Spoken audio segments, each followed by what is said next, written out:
अस्सलामुअलैकुम एवरीवन, कैसे हैं सारे लोग। उम्मीद करती हूँ आप लोग खैरियत से होंगे। हम भी ठीक है अल्हम्दुलिल्लाह। और सारी ब्यूटीफुल लेडीज़ आप लोग कैसी हैं? अल्लाह करे बहुत खुश हो और आप लोग भी सब खैरियत से हों। और यहाँ पर मैं पिछले व्लॉग में आपने देखा होगा कि मैंने ग्रॉसरी की थी अपने देसी स्टोर से जाके। तो वहाँ से मैं कुछ चीज़ें लाई थी, हरी मिर्चें, हरा धनिया, चौलाई का साग और कड़ी पत्ता। तो ये सारी चीज़ें जो हैं अब ये मैं धो धुलाकर और इनको रख रही हूँ। और क्योंकि आजकल धूप बहुत अच्छी निकली हुई है तो मैंने सोचा कि चलो इनको धो दिया है तो इनका पानी खुश्क हो जाएगा, मैं बाहर टेबल पर धूप में रख देती हूँ। तो यहाँ पर मैंने ये हरी मिर्चें जो हैं इनको धोकर बाहर रख दिया था और इसके साथ साथ मैं दूसरी चीज़ें भी वॉश करूँगी। और यहाँ पर मैं खोल रही थी कड़ी पत्ते का पैकेट। कड़ी पत्ता जो है बहुत कम, बहुत मुश्किल से मिलता है और मैंने ये बांग्लादेश स्टोर से उठाया था और मुझे इतनी खुशी हो रही थी कि इतना ढेर सारा जो है वो कड़ी पत्ता आ गया है। मगर मेरे साथ तो धोखा हो गया। जब मैंने ये खोला पैकेट और मैंने इसके पत्ते निकाले तो ये तो कड़ी पत्ता था ही नहीं। अब मैं ये देख रही हूँ कि ये क्या है भाई।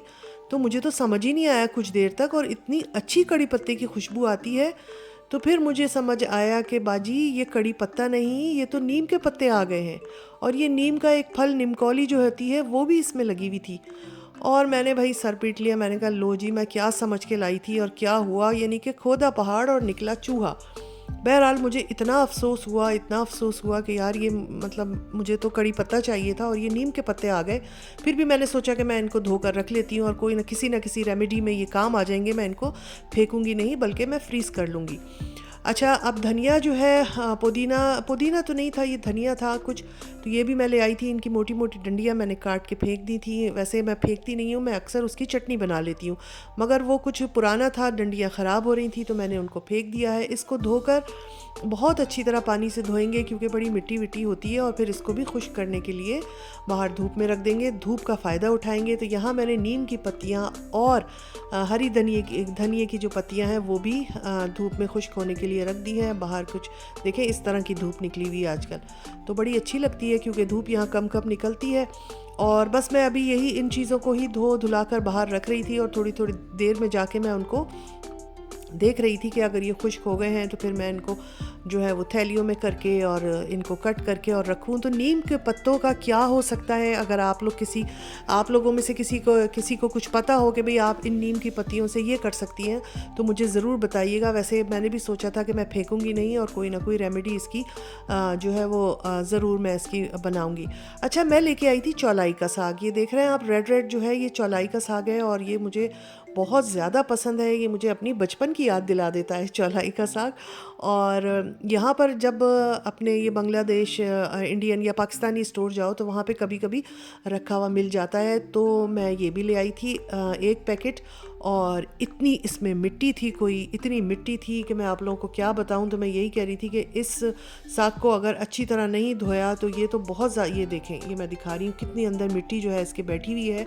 तो इसको मैंने कोई 4 दफ़ा 3 बार इसको खुले पानी से धोया है और उसके बाद भी इसमें मैंने काफ़ी पानी बहाया है, तब जाकर ये बहुत अच्छी तरह से साफ़ हुई है। तो कभी भी चौलाई का साग या इस तरह की कोई साग वाली चीज़ लाते हैं आप लोग तो बहुत अच्छी तरह धोएं, वरना ये बड़ा गंदा इसकी गंदगी हमारे पेट में हमारे साथ जाएगी। तो बहुत अच्छी तरह धोने के बाद मैंने सोचा था कि आज मैं बनाऊंगी चौलाई का साग। और हालांकि ये बहुत कम था, मुझे बाद में ये हुआ कि मुझे एक पैकेट और लेना चाहिए था, मगर अब तो क्या कर सकते थे कि अब तो इतना ही था। चौलाई का साग बनेगा। साथ में मैं बना रही हूँ वाइट वाला छोटा वाला लोबिया। बहुत दिन से दिल चाह रहा था कि लोबिया बनाया जाए। मुझे अच्छा लगता है चावलों के साथ, घर में सभी लोग शौक़ से खा लेते हैं। तो यहाँ मैंने ऑयल में टमाटर और प्याज को जो है वो पेस्ट बना के इसमें मैंने शामिल किया है। और ऑयल मैंने पहले से डाला हुआ था, बस ये थोड़ा सा पक जाएगा। उसके बाद वही बेसिक से हमारे मसाले, हल्दी, मिर्च, नमक और ज़ीरा पाउडर थोड़ा सा और थोड़ा सा धनिया पाउडर, ये हम उसमें डाल के उसको भून लेंगे। अच्छा, मैंने कुकर में जो है ना ये वाइट वाला लोबिया गलाने के लिए रख दिया था पहले। इसमें मैंने सिर्फ थोड़ा सा नमक डाला था तो ये बहुत अच्छा सा गल गया है जैसा हमें चाहिए है। और इसको बहुत अच्छा गला लेना चाहिए, वरना सख्त जैसे होता है ना जो लोबिया, वो अच्छा नहीं लगता है। तो बहुत अच्छा सा ये गल गया है। सारे मसाले मैं इसमें शामिल करके और इसको बस भून लूँगी। बहुत आसान होता है, बड़ा आसानी से बन जाता है और मज़ेदार भी होता है। तो कभी कभी लाल लोबिया ले आती हूँ और कभी कभी वाइट वाला ले आती हूँ। तो लाल लोबिया तो ख़त्म हो गया था, तो ये वाइट वाला आखिरी पैकेट था थोड़ा सा, तो इसको भी हमने सोचा कि आज बनाकर ख़त्म करते हैं।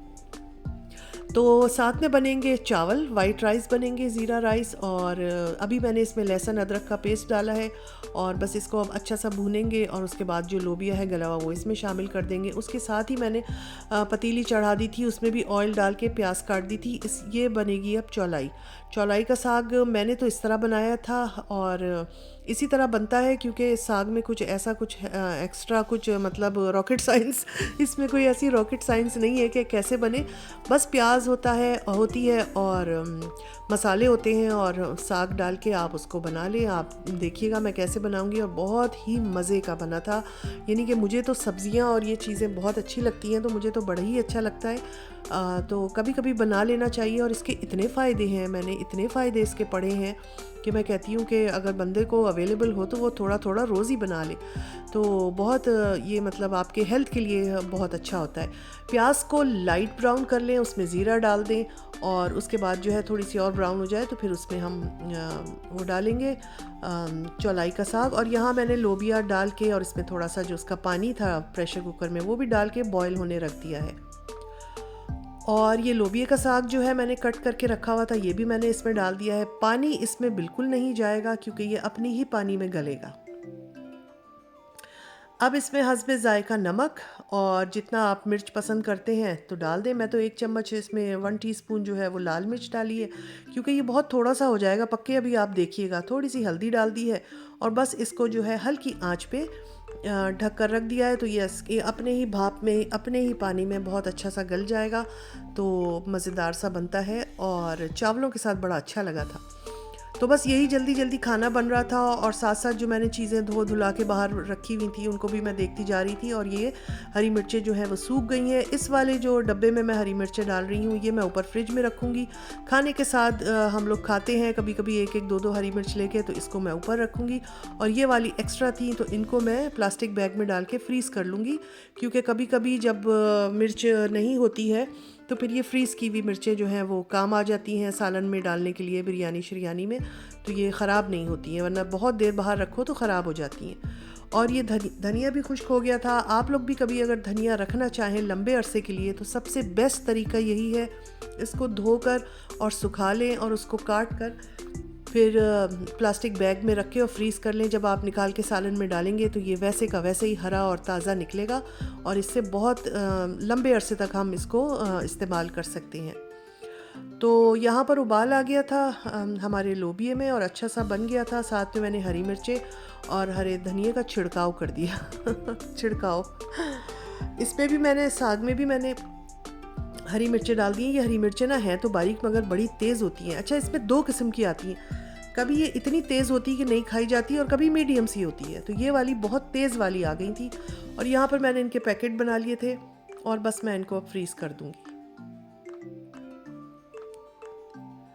बस जितनी देर में हमारी ये चीज़ें बनी, साथ में मैंने राइस भी बनने रख दिए थे और मैंने कहा मैं प्लेट्स लगा लेती हूँ, क्योंकि खाने का टाइम हो रहा था और काम करते करते वक्त का पता ही नहीं चलता है। और क्योंकि कुछ एक्स्ट्रा काम था और ये साग वाग साफ करने का काम, इसमें थोड़ा टाइम ज़्यादा लग जाता है, तो खाने को थोड़ी देर ही हो गई थी। और ये देखें हमारा चौलाई का जो साग है, चुन्ना मुन्ना सा, जैसे छोटी गुड़ियों की हंडियाँ बनती है ना, ऐसा लग रहा है, बच्चों की जो हंडियाँ बनती हैं हम बचपन में जब बनाते थे ना, छोटे थे, खेल खेल में, तो ये वो लग रहा है। तो मतलब एक प्लेट भी नहीं था पूरा भर के, और इतना बड़ा पैकेट मैं लेके आई थी। मगर ये है कि साग हमेशा ज़्यादा लेना चाहिए क्योंकि वो पक्के कम हो जाता है। तो बस मैंने थोड़ा सा धनिया इस पर डाल दिया है और बड़ा मज़े का लग रहा है मुझे देख के। अब दोबारा याद आ रहा है, मेरे मुंह में पानी आ रहा है इसको देख देख के। तो जिन लोगों को पसंद है उनको यकीनन उनको भी देख के दिल चाह रहा होगा। और यहाँ पर हमारा लोबिये का जो ग्रेवी थी ज़बरदस्त सी, वो भी तैयार हो गई है और चावलों के साथ इसको हम खाएंगे, रोटी के साथ भी खा सकते हैं, बहुत मज़ेदार लगती है। तो यही हमारा जनाब आज का दोपहर का खाना था। मज़ेदार से लोबिये का सालन, मज़ेदार सी चौलाई का साग और साथ में साथ में ज़ीरा राइस। तो राइस मैंने बना लिए थे, बस अब ये हम निकाल रहे थे और सबको इंतज़ार था कि भाई काफ़ी देर हो गई है किचन में काम होते हुए, अब तक कुछ निकल के नहीं आया। तो मैंने कहा भाई किचन में जो काम है ना, वो ये सफाई का जो होता है ना, साग की सफाई, धनिए की कटिंग, धनिए का को धोना, इनमें बहुत टाइम निकल गया। कुकिंग में तो इतना टाइम लगता भी नहीं है, तो आसान से खाने हैं और बन गए हैं। तो सब मैंने अब खाना लगा दिया था, आप सबको आवाज़ भी दे दी थी कि भाई आ जाए। और ये मेरे मज़ेदार से जो है वो राइस हैं, साथ में मैं डालूँगी इसके ऊपर अपनी चौलाई का साग, जो मैं बड़े शौक़ से लेके आई हूँ। और बचपन की याद मुझे इसलिए आई है कि बचपन में ये हम तोड़ के ले आते थे, हमारे घर के करीब लगा होता था। तो जब मैं चौलाई पकाती या खाती हूँ तो मुझे अपने बचपन की वो याद ज़रूर आ जाती है। तो ये जनाब साथ में मैंने डाल लिया है सैलेड, और उसके साथ में डालूँगी लोबिया, और हमारी गर्मियों की दोपहर का मज़ेदार सा खाना जो है वो तैयार है। उम्मीद है आप लोगों को आज का व्लॉग अच्छा लगा होगा, और अगर चौलाई का साग देख के दिल चाह रहा है तो जाइए ले आइए और बना लीजिए। बहुत आसान है और बहुत ही हेल्दी है। तो जनाब इजाज़त दीजिए, इंशाल्लाह फिर मिलूँगी। अपना ख्याल रखिए। अल्लाह हाफिज़।